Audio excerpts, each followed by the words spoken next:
Everyone wants to talk about AI. It's flashy, it's new, and it's changing the world. But AI isn't the real story yet.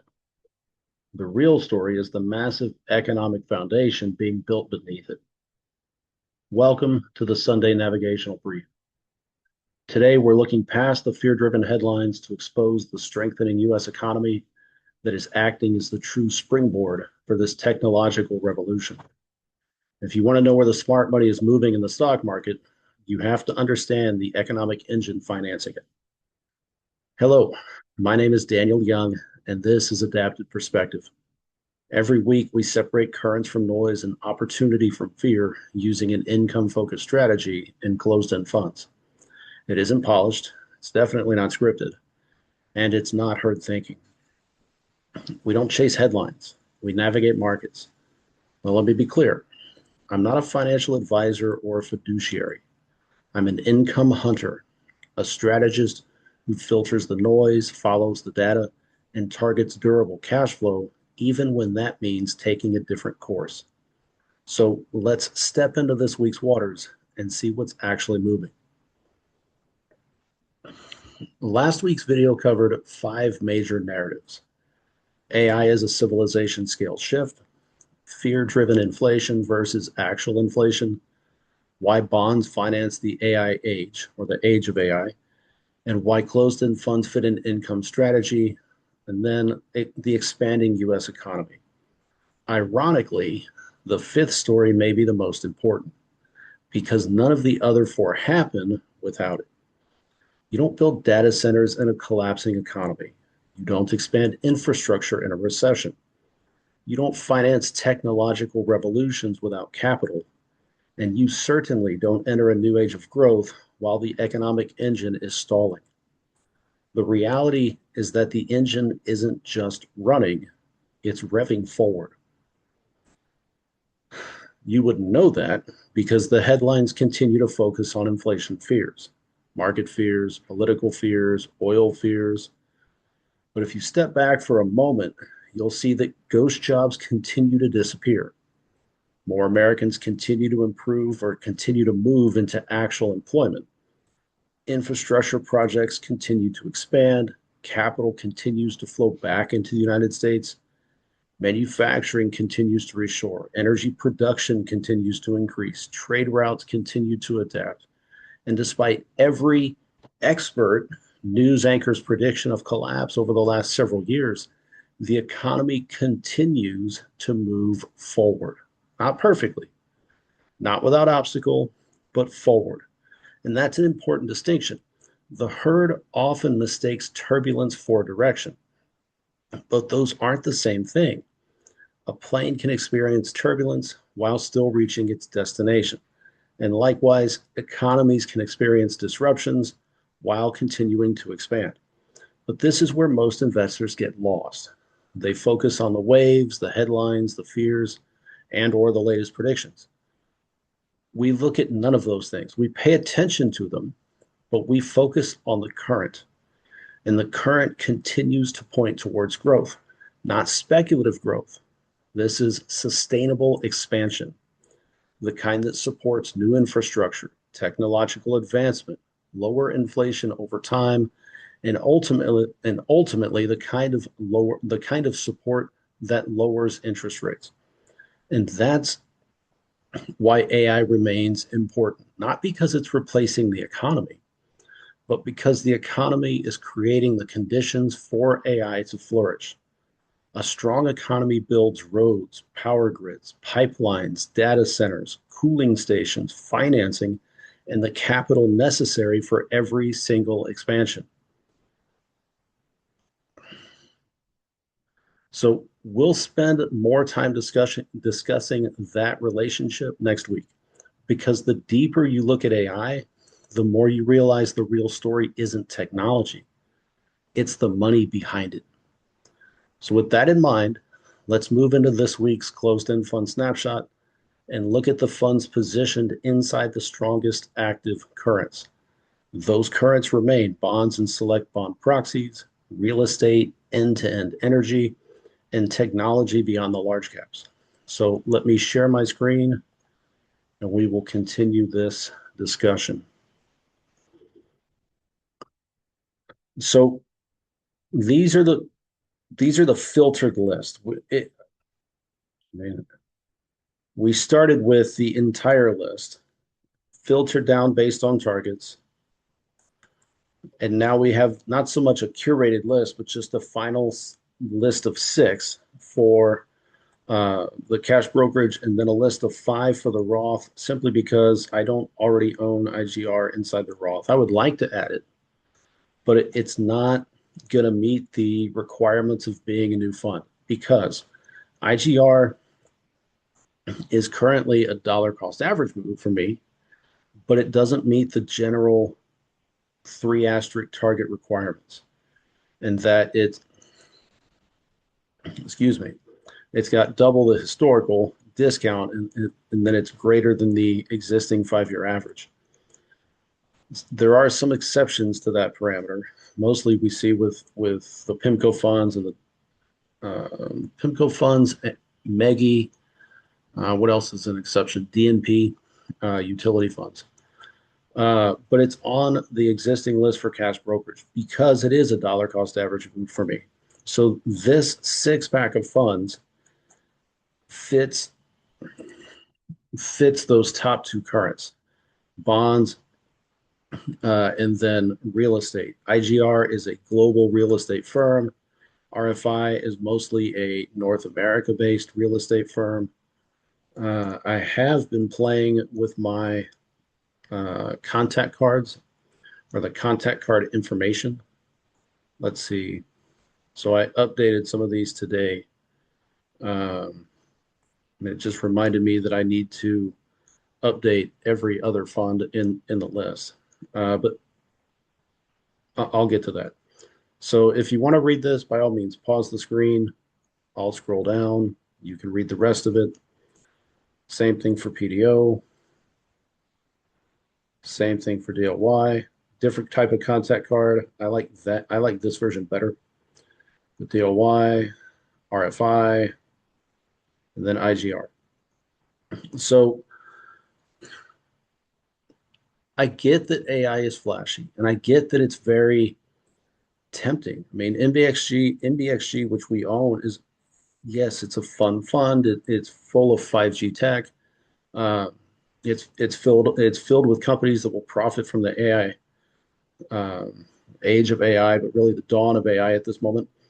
But at the same time, it's not the best place to be. So that funds like that will, yes, increase in price. Uh, but right now they're also riding a high. If you're going to buy it, you might catch it on discount, but you're for sure going to pay a higher price than normal. Best place to be remains with bonds and select bond proxies, as well as real estate, end-to-end energy, and then technology beyond the large caps. Uh, so that's how we end up at the 6-pack. We just, on my end, I just happen to own them all already, at least in the cash brokerage. So what would stay on the list? Like if I was buying tomorrow, which I think I might actually be buying tomorrow, what would I buy? And it really comes down to purpose. If I'm all in on bonds, then that just makes it a 4-pack. If I also want to include real estate, then it's a 6-pack for me. IGR doesn't fit the mold in the sense of, if I didn't already own it, I wouldn't buy it. But since I do already own it, it presents a good dollar cost average move for me, to where any acquisition would lower my overall buying price. It pays a consistent dividend, like crazy consistent dividend, which gives it a great yield. It's just the discount isn't there because, well, um, that I can't explain. It's currently selling for more than it's worth. Uh, so would I break my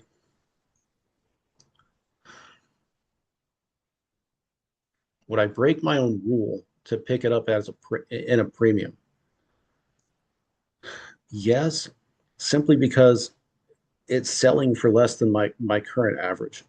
Um, versus like I would love to pick it up for the Roth, but it doesn't meet the parameter of me picking it up. It's not a discount. Maybe that sounds duplicitous, uh, but that's not my point.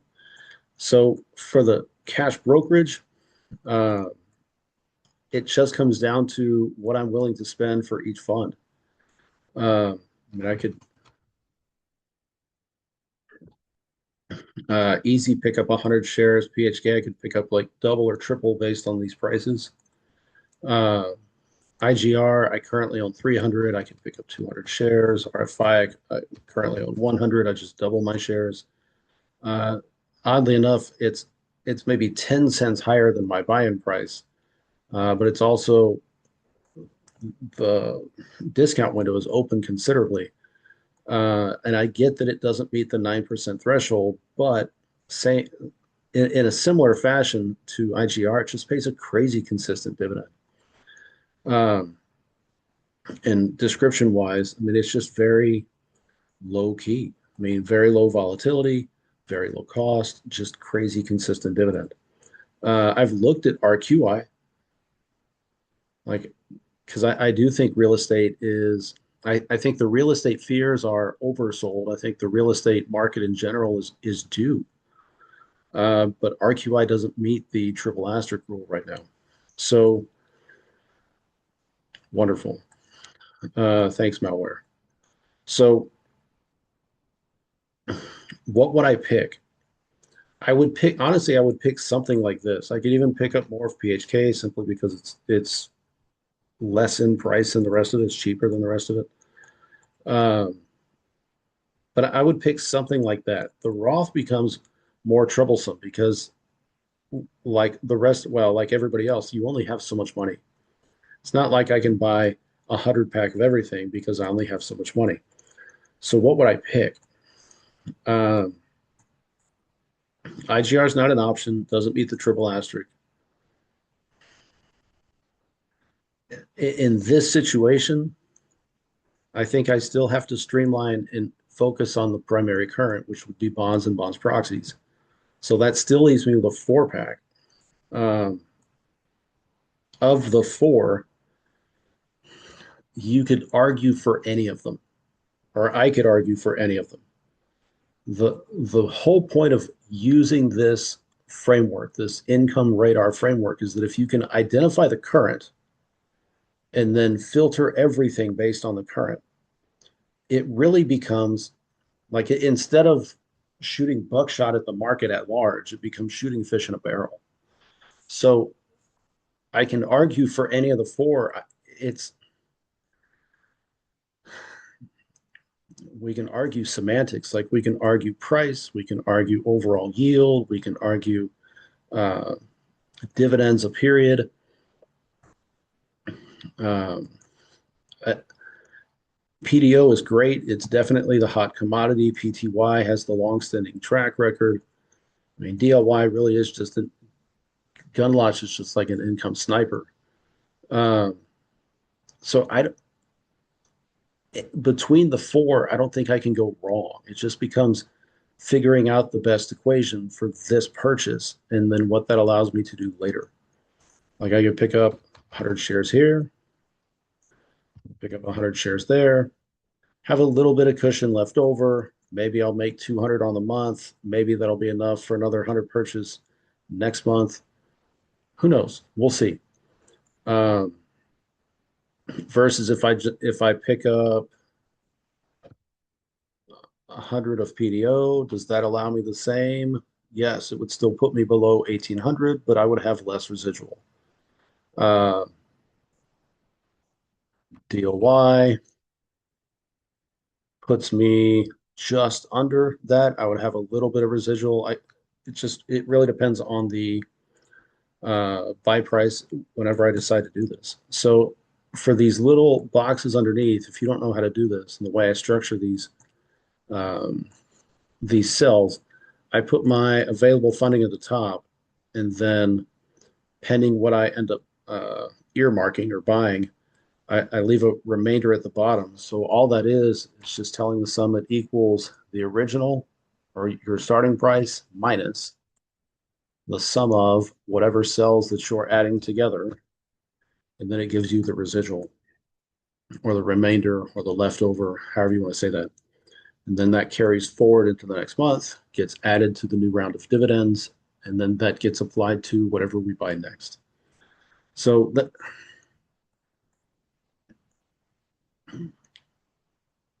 I really can't screen it out further. I mean, I would, on my end of things, I would buy the six pack and I would pick up IGR as a dollar cost average move here. I would skip it on this end and I would focus straight on bonds just based on existing funds or however you want to say it, the balance in my account, and focus solely on bonds. And I realize I can't buy everything, right? Because that leaves me negative. I'm spending more than I have. But it's really which of these options I'm going to use in combination of PHK. So that's all I have for the snapshot this week. It's 6 funds for the cash brokerage, 4 for the Roth. Take it where you leave it, or take it how you leave it. And I'll leave y'all with this. The herd continues to chase headlines. It's what they do. We're still following currents because waves come and go and ripples appear and disappear. But currents, they keep moving. And right now, the strongest current isn't fear, it's the money behind the expansion. The economy is so much stronger than most people realize. And that strength is creating opportunities many investors still haven't noticed. So stay focused, stay positioned, and let the current do the heavy lifting. By all means, you can continue to shoot buckshot into the market and hope you hit something.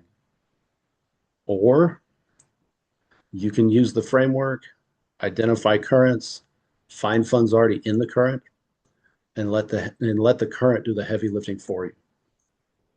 Right? You can shoot buckshot and hope you hit something, or you can shoot fish in a barrel. Your choice. So that's all I have for the week. I will see you next Sunday. Whatever you have planned for the week, I wish you well. And by all means, if you have comments, questions, feedback, whatever, just drop it in the comments. And I will see y'all on another video. Bye-bye.